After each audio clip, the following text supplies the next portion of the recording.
नमस्कार, Vanita home kitchen में आपका स्वागत है। वैसे तो गोभी हर सीजन में मिलती है, मगर सर्दियों में मिलने वाली गोभी का स्वाद अलग सा ही होता है।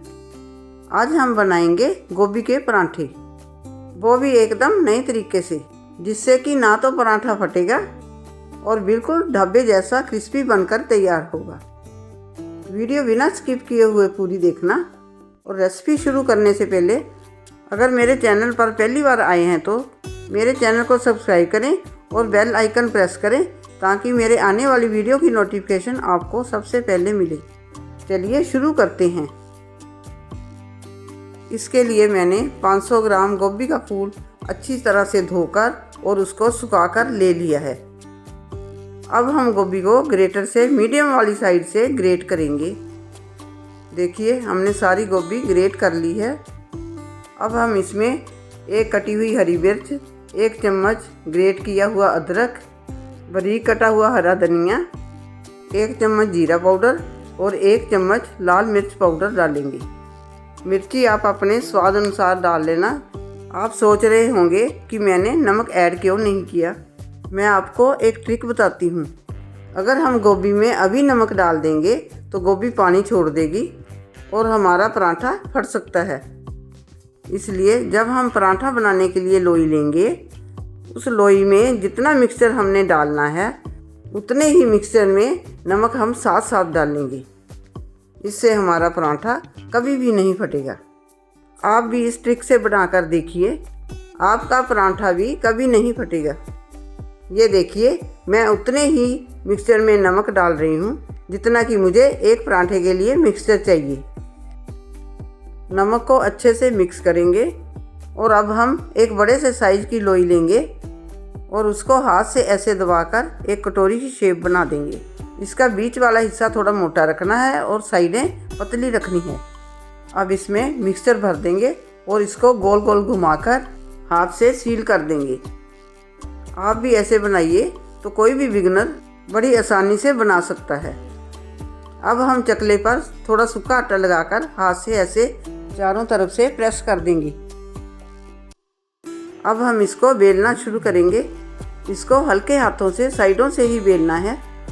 इसको जोर से नहीं बेलना, नहीं तो ये फट सकता है।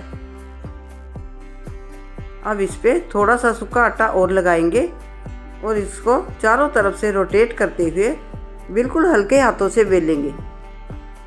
इससे ये होगा कि एक तो गोभी की फीलिंग बाहर नहीं आएगी और दूसरा इसकी जो स्टफिंग है पूरे पराठे में बराबर से फैल जाएगी और कहीं से भी खाली नहीं रहेगा। ये देखिए, अब गोभी इसमें दिखना शुरू हो गई है। बस यही तक इसको बेलना है, नहीं तो पराठा फट जाएगा। ये देखिए, एकदम परफेक्ट। अब हम इसको तवे पर डालेंगे। तवे को अच्छे से गर्म कर लेंगे और उस पर 1 चम्मच घी का डालेंगे। अब हम इस पर पराठा डाल देंगे। गैस को हम मीडियम पर रखेंगे और पराठे के चारों तरफ से घी लगा देंगे। जब ऊपर से थोड़ा सा कलर चेंज हो जाएगा तो इसके ऊपर वाली साइड भी घी लगा देंगे और इसको पलट देंगे। ये देखिए, इस साइड ब्राउन हो गया है। अब इसके ऊपर भी हम अच्छे से घी लगा देंगे। आप चाहे तो घी, मक्खन, रिफाइन कुछ भी यूज़ कर सकते हैं। अब हम इसके चारों तरफ घी लगाएंगे और इसको पलट देंगे।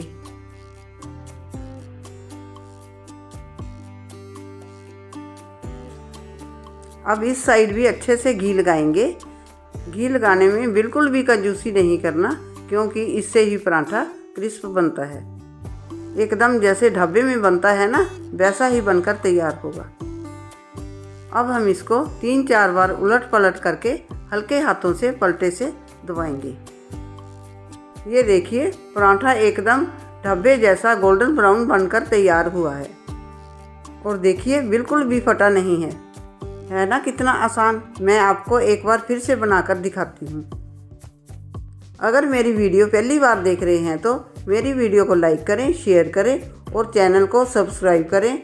बेल आइकन प्रेस करें ताकि मेरे आने वाली वीडियो की नोटिफिकेशन आपको सबसे पहले मिले। ये देखिए, इसको ऐसे ही चारों तरफ से हल्के हाथों से बेलेंगे। जैसे ही गोभी बाहर नज़र आनी शुरू हो जाए तो बेलना बंद कर दें। अब हम तवे पर 1 चम्मच घी का डालकर तवे पर पराठा डालेंगे और इसको दोनों तरफ ऐसे ही घी लगाकर क्रिस्पी होने तक सेकेंगे। फ्लेम को मीडियम पर रखेंगे और इसको दोनों तरफ घी लगाते हुए उलट पलट करते हुए गोल्डन ब्राउन और क्रिस्पी होने तक सेकेंगे। ये देखिए एकदम परफेक्ट पराठा बनकर तैयार हुआ है। ऐसे ही हम सारे पराठे बना लेंगे। आप भी मेरी तरह यह पराठा बनाकर देखना, ना तो ये कभी फटेगा और एकदम परफेक्ट ढाबा स्टाइल बनेगा। अब हम इसको सर्व करेंगे। हम इसको दही, सीजनल अचार और मक्खन के साथ सर्व करेंगे। दही, मक्खन और गोभी गाजर का अचार मैंने घर पर ही बनाया है। आप भी मेरे तरीके से यह गोभी का पराठा बनाकर देखना और मुझे कमेंट करके बताना कि आपका पराठा कैसा बना। रेसिपी अच्छी लगी है तो वीडियो को लाइक शेयर ज़रूर करना और चैनल को सब्सक्राइब ज़रूर करना। वीडियो देखने के लिए आपका शुक्रिया। मिलते हैं अगली वीडियो में।